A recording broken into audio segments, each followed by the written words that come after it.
आर्या की आंखों में सपनों का एक समंदर लहरा रहा था। उसकी मांग में सजी नई सिंदूर की रेखा उसके चेहरे की लालिमा से होड़ कर रही थी।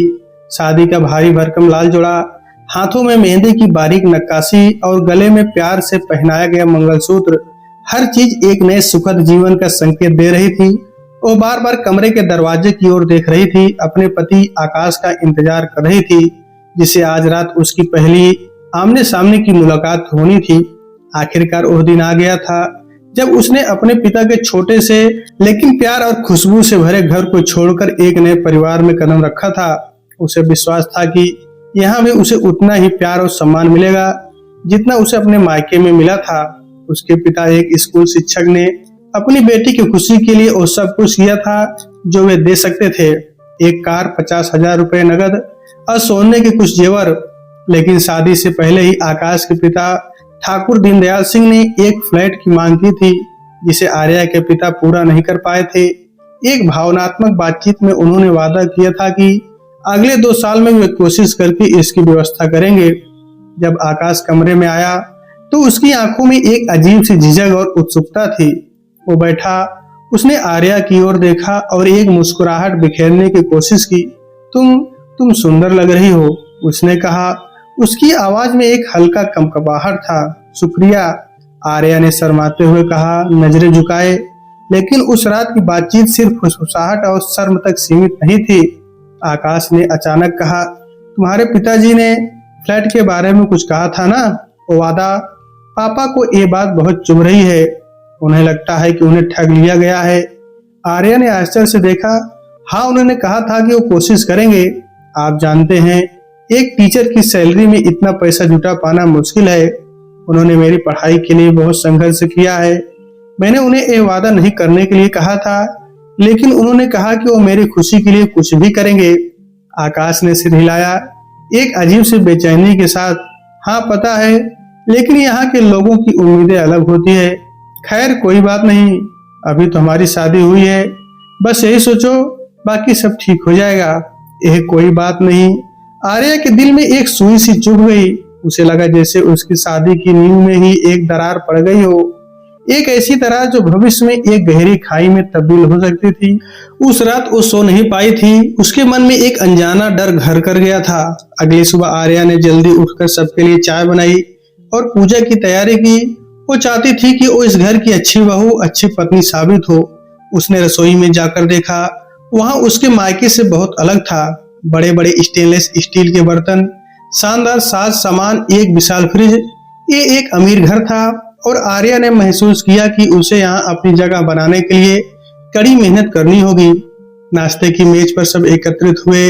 आकाश के माता पिता ठाकुर दीनदयाल सिंह, एक सख्त और अहंकारी व्यक्ति जिनका रुतबा पूरे इलाके में था, और शांति देवी, जिनके चेहरे पर हमेशा एक असंतुष्ट भाव रहता था, मानो दुनिया की हर चीज उनकी उम्मीदों से कम हो। आकाश की छोटी बहन ऋचा, जो कॉलेज जाती थी और आर्या को एक प्रतिद्वंदी की नजर से देखती थी, और आकाश का छोटा भाई राहुल और उसकी पत्नी प्रिया, जो एक अमीर बिजनेसमैन की बेटी थी और जिसे पिछले 5 साल से कोई संतान नहीं थी। प्रिया के चेहरे पर एक अलग तरह का ही महत्वाकांक्षा और कुछ हद तक उदासी झलकती थी। नाश्ता चल ही रहा था कि शांति देवी ने अचानक कहा।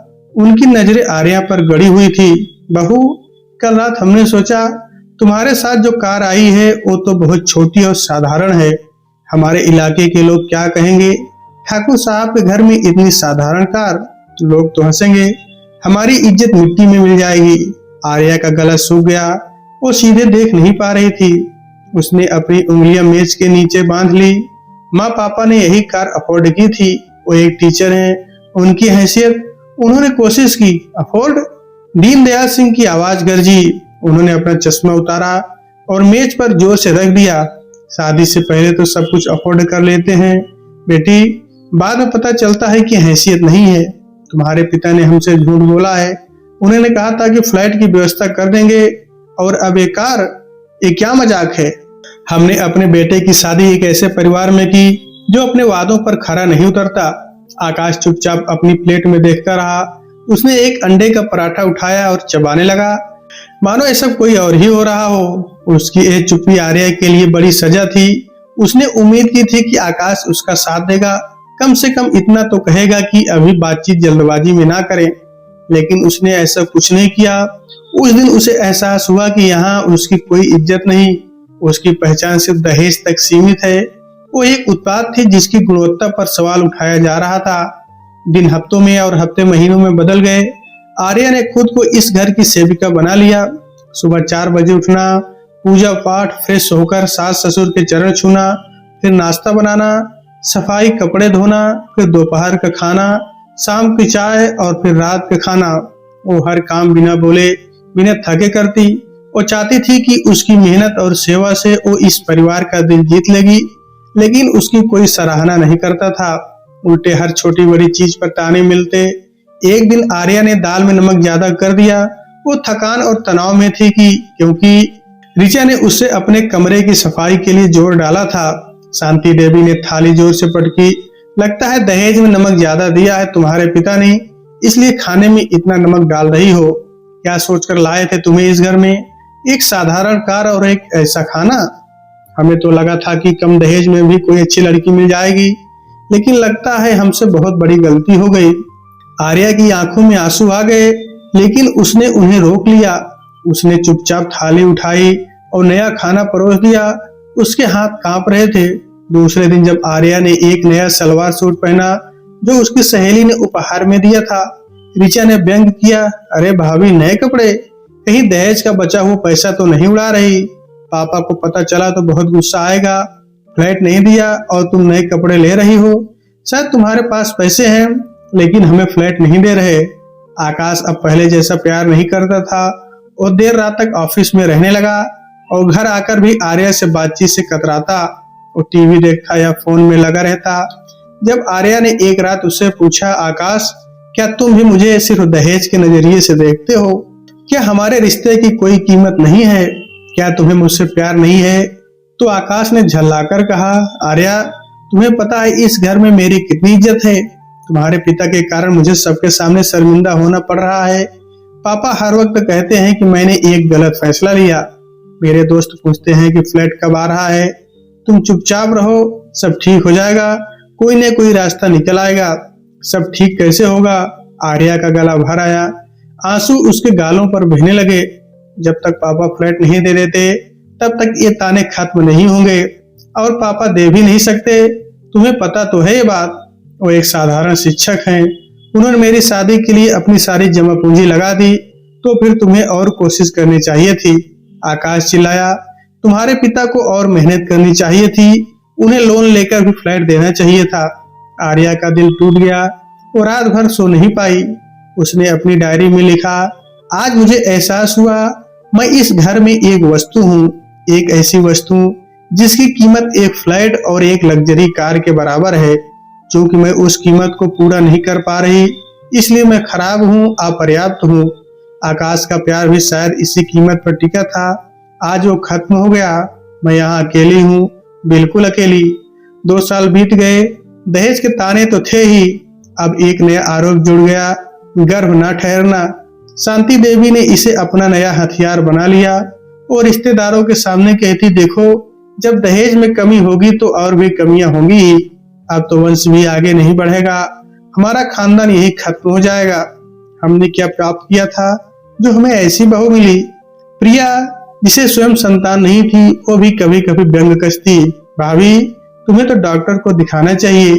मेरे पास एक अच्छे डॉक्टर का नंबर है, शायद कोई इलाज हो। वैसे भी तुम्हारे पिता ने फ्लैट नहीं दिया, तो कम से कम तुम्हें तो हमारे वंश को आगे बढ़ाना ही चाहिए। प्रिया के व्यंग के पीछे अपनी ही पीड़ा और हीन भावना छुपी थी, लेकिन आर्या उस वक्त उसे समझ नहीं पाई। वो सिर्फ इतना महसूस कर रही थी कि उस पर एक और आरोप लगाया जा रहा है। एक दिन एक पारिवारिक समारोह में दीनदयाल सिंह ने सभी रिश्तेदारों के सामने सीधे आर्या से कहा, बहू, अब बहुत हो चुका, 2 साल हो गए, तुम डॉक्टर से क्यों नहीं चेकअप करवाती? हमारा वंश तुम पर टिका है। तुम्हारी जिम्मेदारी है कि तुम एक स्वस्थ बच्चा पैदा करो। हम तुम्हें इसी शर्त पर यहाँ रखे हुए हैं। आर्या ने हिम्मत जुटाई।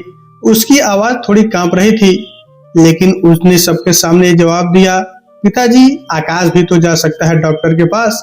ये सिर्फ औरत का फॉल्ट थोड़ी नहीं होता। मेडिकल साइंस कहती है कि पुरुष और महिला दोनों में ये सुनते ही आकाश आग बबूला हो गया। उसने मेज पर जोर से मुक्का मारा। सारे बर्तन खनक उठे। तुम्हें हिम्मत कैसे हुई मुझ पर उंगली उठाने की? मैं ठाकुर दीनदयाल सिंह का बेटा हूँ। मेरे अंदर कोई कमी नहीं हो सकती। तुम ही समस्या हो। तुम और तुम्हारा कम दहेज।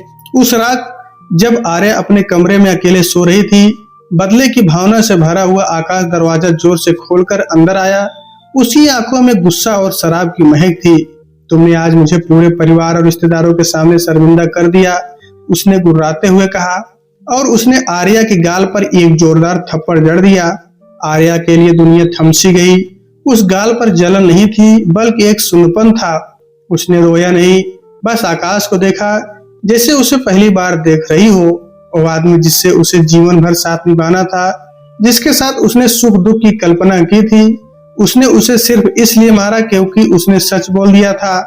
उसकी आंखों से आंसू नहीं, बल्कि एक ठंडी कड़वी निराशा बह निकली।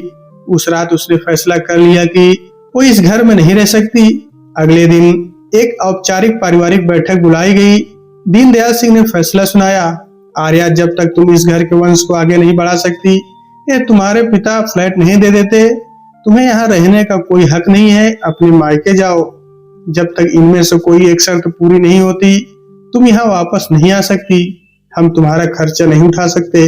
आकाश फिर से चुप था। उसने अपनी पत्नी का साथ नहीं दिया। आर्या ने कुछ नहीं कहा। उसने अपने 2 सूटकेस निकाले और अपने सारे जेवर, यहाँ तक कि अपना मंगलसूत्र भी एक डिब्बे में रखकर शांति देवी के सामने रख दिया। ये लीजिए, शायद इनसे आपका फ्लैट मिल जाए। उसने बिना किसी भाव के कहा, मैं इस घर से कुछ नहीं ले जा रही। जैसे आपके अनुसार मैं यहाँ कुछ लेकर आई भी नहीं थी। और बिना पीछे मुड़े देखे वो घर से निकल गई। टैक्सी में बैठते हुए उसने एक बार उस बड़े बंगले की ओर देखा जिसे वो कभी अपना घर मानती थी। अब वो एक जेल लग रहा था, एक ऐसी जेल जहां उसकी भावना और गरिमा को कुचल दिया गया था। आर्या के मायके में पहले कुछ दिन उसके लिए सुकून भरे थे। उसकी माँ ने उसे गले लगाकर रोया। पिता ने उसके सिर पर हाथ रखा और कहा, घबराओ नहीं बेटा, यही तुम्हारा घर है। तू जितने दिन चाहे यहाँ रह सकती है। उसका छोटा भाई अमन, जिसे वो बहुत प्यार करती थी, उसने भी उसका स्वागत किया और उसे दिलासा दिया। लेकिन ये सुकून जल्द ही खत्म हो गया। अमन की शादी तय हो रही थी। लड़की वाले बहुत ही अच्छे और संपन्न परिवार से थे। धीरे धीरे आर्या के माता पिता के चेहरे पर चिंता की लकीरें दिखने लगी। उन्हें डर था कि अगर लड़की वालों को पता चला कि उनकी बेटी ससुराल से निकाली गई है तो शादी टूट सकती है। समाज क्या कहेगा, रिश्तेदार क्या कहेंगे। एक शाम खाने के बाद अमन ने सीधे आर्या से कह दिया, दीदी, तुम्हारे यहाँ रहने से मेरी शादी पर बुरा असर पड़ेगा। लोग कहेंगे कि इसके घर में तलाकशुदा बहन रहती है। लड़की वाले पूछेंगे कि तुम यहाँ क्यों हो। क्या जवाब देंगे हम? तुम वापस जाओ और आकाश भैया से माफी मांग लो। कोई न कोई रास्ता निकल आएगा। शायद बच्चा हो जाए तो सब ठीक हो जाए। आर्या की माँ ने आंसू पोंछते हुए कहा, बेटा, परिवार की इज्जत का सवाल है। तू कुछ दिन और रह ले, फिर वापस चली जाना। हम तेरे पिता से बात करेंगे, शायद वो मान जाए। आर्या को लगा जैसे उसके अपने ही उसे बोझ समझ रहे हैं। वो जिस घर में पली बढ़ी, जहां उसने बचपन के सारे सपने देखे थे, अब वो उसका अपना घर नहीं था। उसके लिए घर नाम की कोई जगह नहीं बची थी। उसे एहसास हुआ कि समाज में एक तलाकशुदा या अलग हुई औरत के लिए कोई जगह नहीं है, चाहे उसकी गलती कुछ भी ना हो। एक रात चुपचाप वो अपने मायके से भी निकल गई। उसने अपने पिता के नाम एक चिट्ठी छोड़ी, प्यारे पापा, मैं आप सब पर बोझ नहीं बनना चाहती। मुझे पता है आपने मेरी खुशी के लिए सब कुछ दिया, अपनी सारी जमा पूंजी लगा दी। मैं जानती हूँ कि आप मुझसे बहुत प्यार करते हैं, लेकिन मैं अमन की जिंदगी नहीं बर्बाद कर सकती। अब मैं अपनी जिंदगी खुद संभालूंगी। कृपया चिंता ना करें, मैं सुरक्षित हूँ और अपना ख्याल रख लूंगी। आप सब हमेशा मेरे दिल में रहेंगे। कृपया मुझे माफ कर देना, आपकी बेटी आर्या। आर्या एक नए शहर में आ गई। उसने एक सस्ते और थोड़े उजड़े हुए लॉज में एक कमरा लिया और एक छोटी सी कंपनी में रिसेप्शनिस्ट की नौकरी कर ढूंढ ली। उसकी जिंदगी एक रस हो रही थी। ऑफिस, लॉज और अकेलापन। रातें लंबी और डरावनी होती थी। उसे अपने भविष्य का कोई रास्ता नहीं दिखता था। वो अपने पिता को फोन करने का मन बनाती, लेकिन फिर सोचती कि वो उन्हें फिर से परेशान नहीं करना चाहती। उन्हें डर था कि अगर उन्हें पता चला कि वो अकेली है तो वे और भी ज्यादा चिंतित हो जाएंगे। लगभग 2 महीने बाद उसे अजीब लगने लगा। असामान्य थकान, चक्कर आना और सुबह सुबह उल्टियां। पहले तो उसने सोचा यह तनाव और खान पान की गड़बड़ी का असर है, लेकिन जब लगातार ऐसा हुआ और उसका पीरियड्स भी नहीं हुआ तो एक डर सा घर करने लगा। उसने एक मेडिकल स्टोर से प्रेगनेंसी किट ली और टेस्ट किया। 2 गुलाबी लाइनें, उसका दिल धड़कना बंद सा हो गया। उसने एक डॉक्टर से मुलाकात की, अपनी सारी हिचकिचाहट के बावजूद। बधाई हो आर्या जी, डॉक्टर एक दयालु महिला ने मुस्कुराते हुए कहा। आप गर्भवती हैं, 8 हफ्ते का है, आप बिल्कुल स्वस्थ हैं, बच्चे की हार्ट बीट भी अच्छी है। आर्या स्तब्ध रह गई। ये खबर उसके लिए एक भूचाल की तरह थी। खुशी, डर, गुस्सा वो समझ नहीं पा रही थी। ये बच्चा उस वक्त पैदा हुआ जब आकाश ने उसे थप्पड़ मारा था, जब उसके ससुराल वालों ने उसे निकाला था। ये बच्चा उस अंधेरे दौर की निशानी थी, लेकिन फिर उसने अपने पेट पर हाथ रखा। एक अजीब सी गर्मी उसके शरीर में फैल गई। ये उसका अपना खून, उसका अपना परिवार था। एक अजीब सी शक्ति उसके अंदर भरने लगी। वो अब केवल आर्या नहीं थी, वो एक माँ बनने वाली थी। उसने फैसला किया कि वो इस बच्चे को जन्म देगी और उसे प्यार और सम्मान के साथ पालेगी, चाहे कुछ भी हो जाए। ये बच्चा उसकी ताकत और उसकी जिंदगी का एक नया मकसद बनने वाला था। उसने अपनी डायरी में लिखा, आज मैंने अपने भीतर एक नई जिंदगी को महसूस किया। ये मेरा है, सिर्फ मेरा। मैं इसकी रक्षा करूंगी, इसे प्यार दूंगी और इसे एक बेहतर इंसान बनाऊंगी। अब मैं अकेली नहीं हूँ। किसी तरह खबर ससुराल पहुंच गई। आर्या की एक पुरानी सहेली, जिसने उसे शहर में देखा और उसे गर्भवती होने का अंदाजा लगाया था, ने ऋचा को बता दिया। ये खबर सुनते ही पूरे परिवार में हलचल मच गई। प्रिया, जिसे पिछले 5 साल से कोई संतान नहीं थी, यह बात पूरे परिवार के लिए एक मौन अभिशाप थी। लेकिन प्रिया के पैसे और हैसियत के आगे कोई कुछ बोल नहीं पाता था। आर्या का गर्भवती होना परिवार के लिए एक वरदान की तरह था। अब उसे एक वंशज मिलने वाला था, एक उत्तराधिकारी जो ठाकुर दीनदयाल सिंह का नाम आगे बढ़ाएगा। फोन की घंटी बजी। आर्या ने नंबर देखा, आकाश का। उसने संभल कर फोन उठाया। आर्या बेटा। फोन पर शांति देवी की मधुर आवाज थी, जो पहले कभी नहीं सुनी थी। कहाँ हो तुम? हम सब बहुत परेशान हैं। तुम्हारे बिना घर सूना सूना लगता है। तुम्हारा कमरा खाली पड़ा है। सब तुम्हें याद कर रहे हैं। वापस आ जाओ, सब कुछ भूल जाओ। हमने तुम्हें माफ कर दिया है, अब सब कुछ ठीक हो जाएगा। माफ कर दिया? आर्या ने ठंडे स्वर में कहा। उसका दिल तेजी से धड़क रहा था। मैंने कोई गलती नहीं की थी माँ, माफी की जरूरत नहीं है। मैं अब ठीक हूँ। मैंने अपनी जिंदगी फिर से शुरू कर दी है। अरे ऐसी बातें मत करो बेटी। दीनदयाल सिंह की आवाज आई। उनकी आवाज में एक अजीब सी नरमी थी। ये तुम्हारा घर है, तुम्हारा बच्चा हमारा वंश है, हमारा खून है। वो इसी घर में पैदा होना चाहिए। वापस आओ, हम तुम्हारा और बच्चे का पूरा ख्याल रखेंगे। तुम्हें कुछ करने की जरूरत नहीं है, बस आराम करो। हम एक अच्छे हॉस्पिटल का इंतजाम करेंगे। आकाश ने फोन लिया। उसकी आवाज में पहली बार सच्चा पछतावा और ग्लानि थी। आर्या, मुझे माफ कर दो। मैंने बहुत बड़ी गलती की। मैं कमजोर था, मैंने तुम्हारा साथ नहीं दिया, लेकिन अब सब कुछ बदल जाएगा। वापस आ जाओ, हम एक साथ रहेंगे। बच्चे के लिए, बच्चे को पिता की जरूरत है, एक पूरे परिवार की जरूरत है। हम सब मिलकर उसे पालेंगे। आर्या का दिल भावुक हो उठा। शायद मां बनने का सुख वो अपने पति के साथ, एक परिवार के साथ बिता सकती थी। शायद बच्चे के आने के बाद सब ठीक हो जाएगा। शायद आकाश सच में बदल गया है। उसकी ममता और बच्चे के भविष्य की चिंता, एक पूरे परिवार के सपने ने उसकी बुद्धि और कड़वे अनुभव पर जीत पा ली। वो वापस लौटने को तैयार हो गई। उसने सोचा शायद यही उसके बच्चे के लिए बेहतर है। ससुराल में उसका स्वागत एक रानी की तरह हुआ। शांति देवी उसके लिए पौष्टिक खाना बनाती, उसे हर वक्त आराम करने को कहती। दीनदयाल सिंह उसे हर हफ्ते डॉक्टर के पास ले जाते, सबसे अच्छे हॉस्पिटल में दाखिला करवाया। आकाश उस पर पहले जैसा ध्यान देने लगा।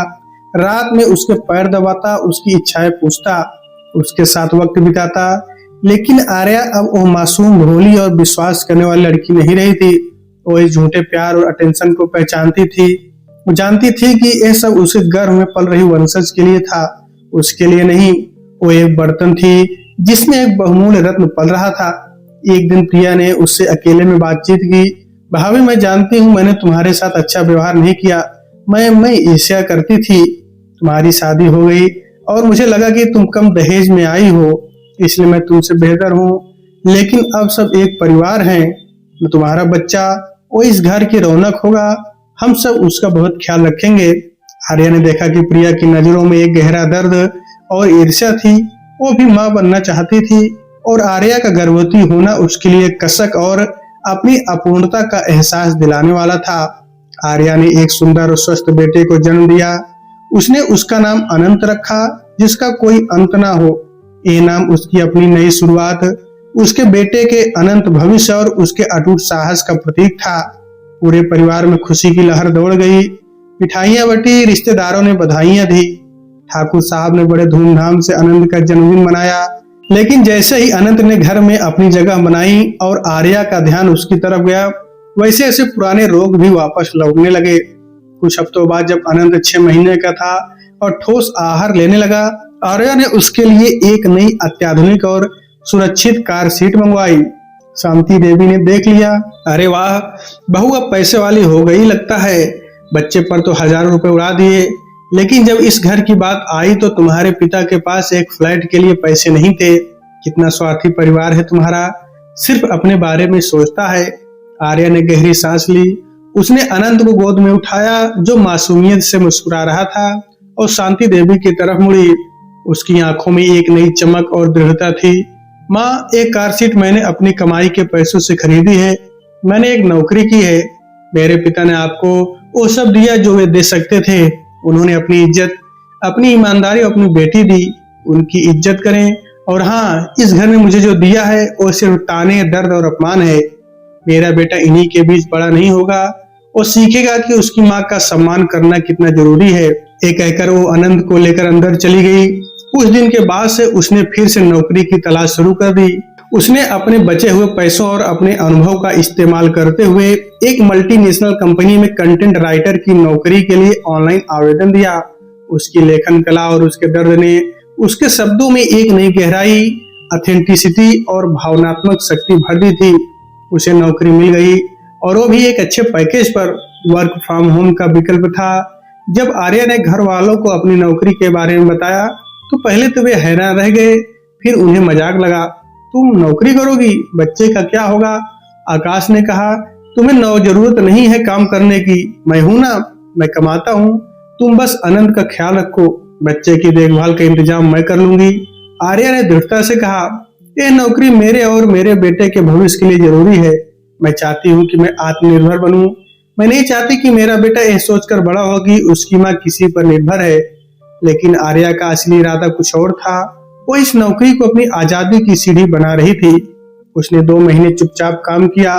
उसने अपना पहला वेतन मिलते ही शहर से दूर एक अलग और बड़े शहर में एक छोटा सा सुंदर, सुरक्षित और सुविधाजनक फ्लैट किराए पर ले लिया।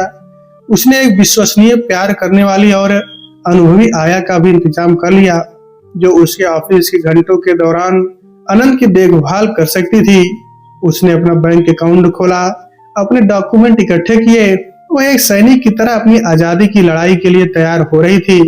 एक शाम जब अनंत 9 महीने का हो गया था और खुद बैठना रेंगना सीख गया था, आर्या ने अपना अंतिम फैसला सुना दिया। सब डिनर पर बैठे थे। अनंत अपने कुर्सी में बैठा खिचड़ी खा रहा था, अपनी मासूम आवाजों से सबको मंत्रमुग्ध कर रहा था। मैं कल अपने बेटे के साथ इस शहर से जा रही हूँ, उसने शांतिपूर्वक कहा, जैसे वो कोई सामान्य बात हो। सन्नाटा छा गया। सिर्फ अनंत की मासूम आवाजें सुनाई दे रही थी। फिर अचानक कोलाहल शुरू हो गया। क्या मतलब?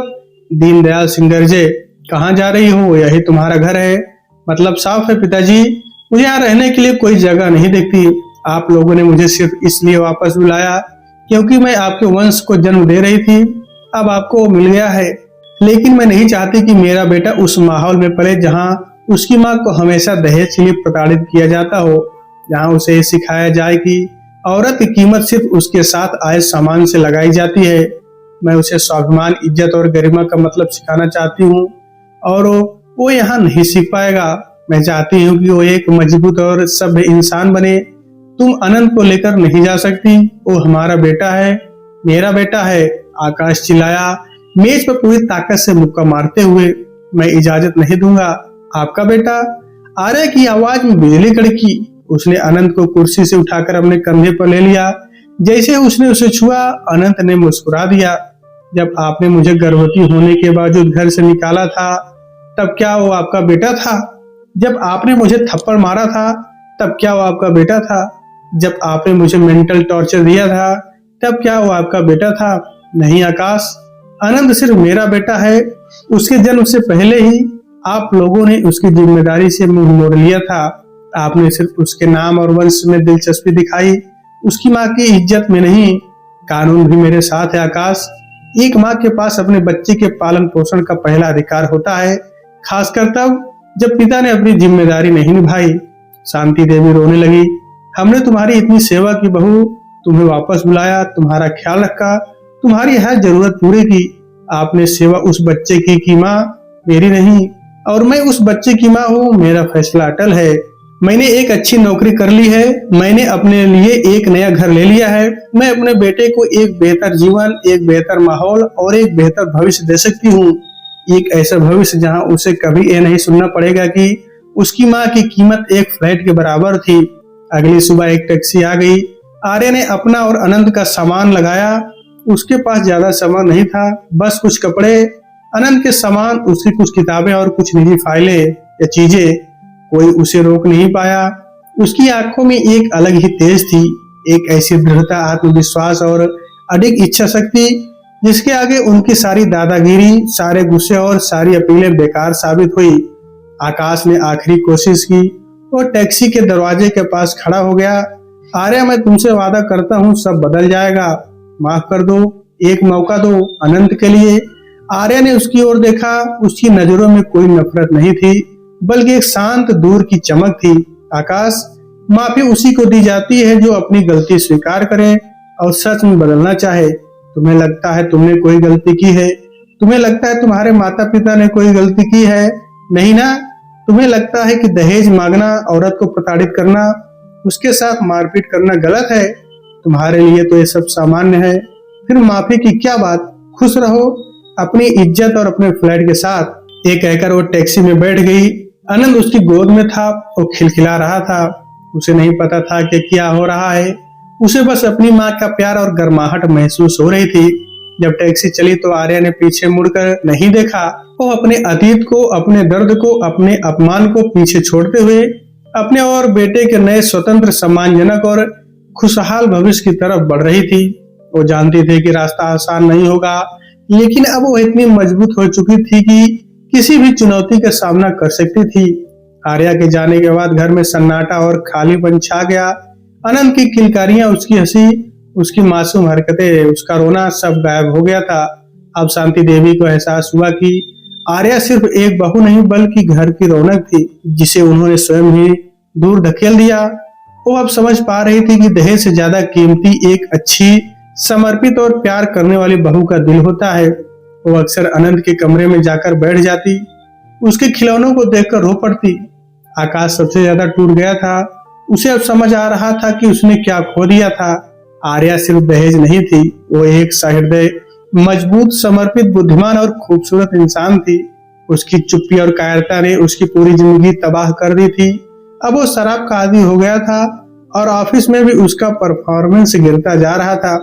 उसे हर जगह आर्या और अनंत की याद सताती। दीनदयाल सिंह अपने दोस्तों के सामने शर्मिंदा थे। जब कोई पूछता बेटा, बहू और पोता कहाँ है, तो वे कोई झूठा बहाना बनाते। उनकी आवाज में अब वो गर्व नहीं था। वे जानते थे कि उनकी लालच और अहंकार ने उनके परिवार को तबाह कर दिया था। प्रिया भी अकेली महसूस करती थी। आर्या का जाना उसके लिए एक आईना था, जिसमें उसे अपनी खुद की खालीपन और हीन भावना दिखाई देती थी। उसने अपने पति राहुल से कहा, शायद हमने आर्या के साथ बहुत गलत किया। वो एक अच्छी इंसान थी, उसने कभी हमारा बुरा नहीं चाहा। और देखो वो कितनी मजबूत निकली। उसने सब कुछ अकेले संभाल लिया। एक रात आकाश शराब के नशे में बुरी तरह टूट गया। वो रोते हुए बोला, माँ, पापा, आप लोगों ने ही मुझे बर्बाद कर दिया। आर्या कोई सामान नहीं थी जिसे हम फेंक देते। वो मेरी पत्नी थी, मेरी जिंदगी का सहारा थी, और मैंने उसे खो दिया। उसने वो मुझे माफ भी नहीं किया। उसने कहा था कि मैं अपनी गलती स्वीकार ही नहीं करता, और सच है, मैंने कभी नहीं किया। मैंने सोचा कि पैसा और इज्जत ही सब कुछ है, लेकिन असली इज्जत तो अपनी पत्नी का सम्मान करने में है। असली धरोहर तो एक अच्छा परिवार है। शांति देवी के आंसू नहीं सूख रहे थे। हमने सोचा दहेज में जो मिला वही सब कुछ है। हमने उसके दिल की कीमत नहीं पहचानी। हमने उसे बहुत दुख दिया। उसके पिता ने हमें एक लक्ष्मी दी। हम कितने अंधे थे, हम अनंत को भी खो दिया। उधर आर्या ने अपनी नई जिंदगी में खुशी, शांति और सफलता पाई। उसकी नौकरी अच्छी चल रही थी। उसने जल्द ही एक टीम लीड का पद हासिल किया। उसने अपने और अनंत के लिए एक प्यार भरा, शांतिपूर्ण, खुशहाल और सजा संवरा घर बना लिया था। वो अनंत को प्यार, सम्मान और समानता और अच्छे संस्कारों के माहौल में पाल रही थी। कभी कभी उसे अतीत की याद सताती, लेकिन वो उस दर्द को अपनी ताकत बना चुकी थी। उसने अपने माता पिता से संपर्क किया और उन्हें अपने नए जीवन, अपनी नौकरी और अनंत के बारे में बताया। वे हैरान थे, लेकिन उन्हें उसकी ताकत, साहस और सफलता पर बहुत गर्व था। वे कभी कभी उससे मिलने आते और अनंत के साथ खूब प्यार से खेलते। एक दिन आकाश ने उसे फोन किया। उसकी आवाज में गहरा पछतावा और सच्ची विनम्रता थी। आर्या, कृपया वापस आ जाओ, हम सब तुम्हारे बिना अधूरे हैं। अनंत को अपने पिता की जरूरत है। मैं जानता हूँ मैं गलत था। मैंने तुम्हें और अनंत को खो दिया है और यह मेरी सबसे बड़ी भूल है। मैं स्वीकार करता हूँ कि मैं कमजोर था। मैंने तुम्हारा साथ नहीं दिया। मैं बदल गया हूँ। आर्या ने गहरी सांस लेकर जवाब दिया। उसकी आवाज में शांति, दृढ़ता और एक नई परिपक्वता थी। आकाश, अनंत को एक ऐसे पिता की जरूरत है जो उसकी माँ का सम्मान करे, जो उसे सिखाए कि इंसान की कीमत उसकी हैसियत से नहीं, उसके चरित्र, उसकी ईमानदारी और उसके दिल से होती है। जब तुम सच में सीख जाओगे, तब शायद हम दोस्त बन सकते हैं। तब तुम अनंत के जीवन में एक अच्छे रोल मॉडल बन सकते हो। लेकिन अब मेरा घर यही है। मैंने अपनी मेहनत, अपने संघर्ष और अपने हौसले से अपनी एक नई दुनिया बसाई है और यहाँ मेरी कोई कीमत नहीं है, सिर्फ कद्र है। मैं खुश हूँ आकाश, पहली बार सच में खुश, स्वतंत्र और संतुष्ट। मैं चाहती हूँ कि तुम ही आगे बढ़ो, सीखो और एक बेहतर इंसान बनो। शायद एक दिन तुम अनंत से मिल सको, एक बेहतर पिता के रूप में। उसने फोन काट दिया। बाहर बालकनी में खड़े होकर उसने शहर की चमकती हुई लाइट्स को देखा। अनंत उसके पैरों से लिपटा हुआ था और कह रहा था, मम्मा। उसे कोई ग्लानि नहीं थी, कोई पछतावा नहीं था। उसने साबित कर दिया था कि एक औरत की पहचान उसके दहेज, उसके संतान या उसके पति से नहीं, बल्कि उसके हौसले, उसकी मेहनत, उसके स्वाभिमान, उसकी आत्मनिर्भरता और उसके चरित्र से होती है। उसने अनंत को उठाकर गले लगाया, जो खुशहाल, स्वस्थ, जिज्ञासु और प्यार से भरपूर था। आर्या जानती थी कि उसने सिर्फ अपनी जिंदगी नहीं, बल्कि अपने बेटे का भविष्य भी संवार लिया था और इस बार ये भविष्य सिर्फ और सिर्फ उसकी अपनी मेहनत, प्यार, संघर्ष और अटूट विश्वास की बुनियाद पर टिका था। उसकी कहानी एक चेतावनी थी उन लोगों के लिए जो रिश्तों को भौतिकवाद की तराजू पर तोलते हैं, और एक प्रेरणा थी उन लाखों आर्याओं के लिए जो अपनी गरिमा, आत्मनिर्भरता और सम्मान की लड़ाई लड़ रही है। अब वो किसी की धरोहर नहीं थी, वो खुद अपनी नियति का निर्माता थी। एक ऐसी नियति जो उज्जवल, स्वतंत्र और गौरवशाली थी। तो दोस्तों, आपसे मिलते हैं अगले वीडियो में। तब तक के लिए नमस्कार।